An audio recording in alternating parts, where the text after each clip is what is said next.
Eu sou Amadeu Maia e este é o Agenda 47, jornal dedicado à cobertura das principais ações do 47º presidente dos Estados Unidos, Donald Trump.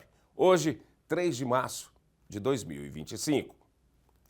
E no dia 1º de março de 2025, o presidente dos Estados Unidos, Donald Trump, assinou uma ordem executiva que estabelece o inglês como a língua oficial do país. Uma medida inédita na história americana. Anteriormente, os Estados Unidos não possuíam um idioma oficial em nível federal, embora o inglês fosse amplamente utilizado em documentos governamentais e comunicações oficiais. Essa ordem executiva revoga uma diretriz do ano 2000, instituída durante o governo de Bill Clinton, que exigia que agências federais e organizações financiadas pelo governo fornecessem assistência linguística a indivíduos com a proficiência limitada em inglês. Com a política, agora cabe às agências decidir se continuarão ou não a oferecer serviços em outros idiomas. O governo argumenta que a oficialização do inglês visa promover a unidade nacional, reforçar valores compartilhados e criar uma sociedade mais coesa e eficiente. A adoção do inglês como língua oficial é vista como incentivo para que imigrantes aprendam o idioma, fortalecendo o senso de comunidade e ampliando oportunidades econômicas para os recém-chegados. No entanto, a medida gerou preocupações entre defensores dos direitos dos imigrantes e comunidades que falam outros idiomas. Críticos apontam que a falta de assistência linguística pode dificultar o acesso a serviços públicos essenciais e limitar a participação cívica de indivíduos que não dominam o inglês. Por exemplo, em Porto Rico, onde a maioria da população fala espanhol, há uma apreensão sobre o impacto da ordem executiva na identidade cultural e na participação política dos residentes.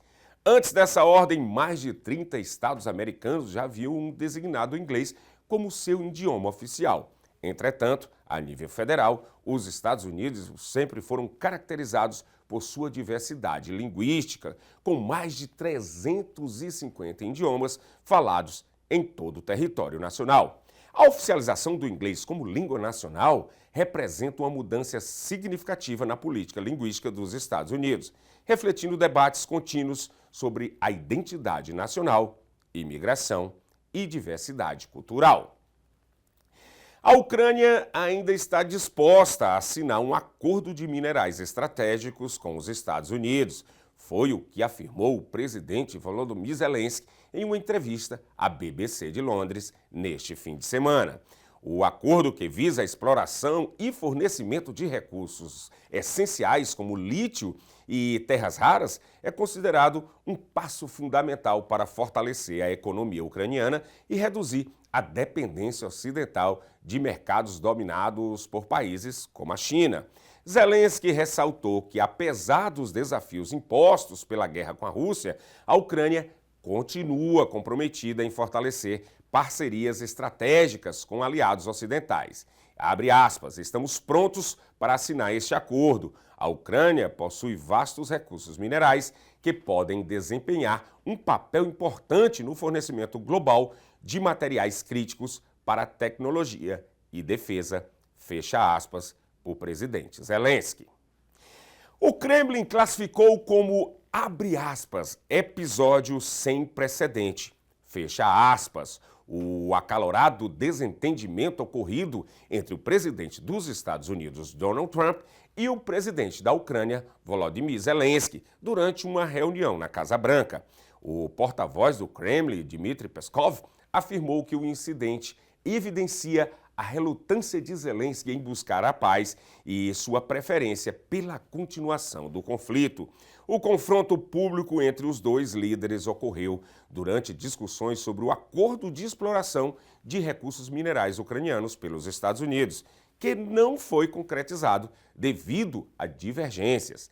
Trump acusou Zelensky de desrespeitar os Estados Unidos e alertou sobre o risco de uma terceira guerra mundial. Peskov destacou que, diante deste cenário, será difícil alcançar solução pacífica para o conflito na Ucrânia. Ele criticou o fornecimento contínuo de armas ao país por parte da Europa, argumentando que essa postura apenas prolonga a guerra. O porta-voz do Kremlin sugeriu que a União Europeia deveria pressionar Zelensky a adotar uma atitude mais favorável à paz, em vez de financiar o exército ucraniano. Enquanto isso, líderes europeus, incluindo o primeiro-ministro do Reino Unido, Keir Starmer, está elaborando um plano de paz para a Ucrânia, que será apresentado aos Estados Unidos. No entanto, o Kremlin acredita que será difícil chegar a um acordo devido às tensões entre Zelensky e Trump.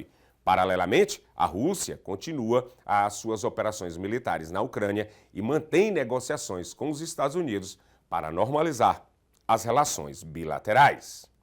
Por enquanto é só, mas se você quiser ficar mais bem informado, logo mais às 7 horas da noite, estarei de volta com o Brasil News aqui no Seabra Brasília Television.